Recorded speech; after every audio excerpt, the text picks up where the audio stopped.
அடுத்து மாற்று கருத்தெல்லாம் பேசுவாங்கல்ல, நாம கிழக்குன்னா அவங்க மேற்குன்னுவாங்க, நாம 4ன்னா அவங்க 1ன்னுவாங்க. இந்த மாதிரி மாற்றி மாற்றி பேசுவாங்க. அவங்க கிட்ட வந்து மேட்டரே இருக்காது, இருந்தால் கூட சும்மா ஏதாவது ஒன்று கத்தனமேன்றதுக்காக கத்துவாங்க. அந்த மாதிரி முதிர்ச்சி பெறாதவர்களுக்கு கூட எதிராக வாதமிட்டு எல்லாத்தையும் கரெக்டாக உண்மையெல்லாம் வெளியில் எடுத்துன்னு வந்து சொல்லணும்.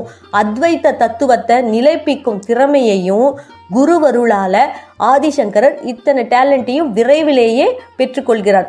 இப்போ என்ன ஆகுது, ஒரு நாள் வந்து கங்கையில் நீராடி விட்டு காசி விஸ்வநாதரை தரிசனம் செய்யணும்னு சொல்லிட்டு தம் சீடர்களோட நடந்து வந்துருக்கார் ஆதிசங்கரர். அப்போ சிவபெருமான் என்ன பண்றார், சங்கரரிடம் திருவிளையாடலை ஆரம்பிக்கிறார்.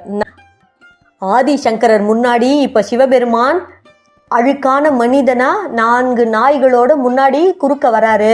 இதை பார்த்த ஆதிசங்கரர், ஏ மனிதனே, என் குறுக்கே வராதே, நான் விஸ்வநாதரை தரிசிக்க போறேன், விலகிப்போ அப்படின்னு சொல்றாரு சத்தமா கோவத்தோட. இந்த வார்த்தையை கேட்டதும் அந்த அலங்கோலமா இருக்கான் இல்லையா அந்த மனிதன், கிழிந்த ஆடை, துர்நாற்றம் வீசிய உடல், கையில 4 நாய்கள், இதெல்லாம் வச்சுட்டு இருக்கவன் பலமா சிரிக்கிறான்.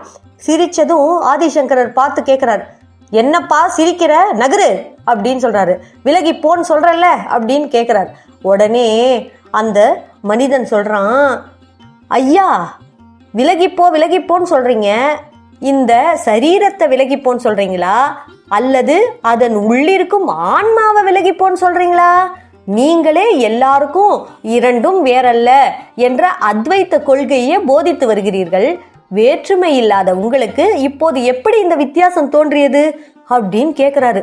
இத கேட்டதும் சங்கரருக்கு தூக்கி வாரி போடுது. எப்படி இந்த மனிதன் வந்து இவ்வளவு புத்திசாலியா இவ்வளவு ஆத்ம ஞானத்தோட பேசுறானே அப்படின்னு சொல்லி சந்தோஷம் அடைஞ்சு அப்படியே கண்ணீர் அப்படியே தாரத்தாரியா சங்கரருக்கு பெருகி வருது.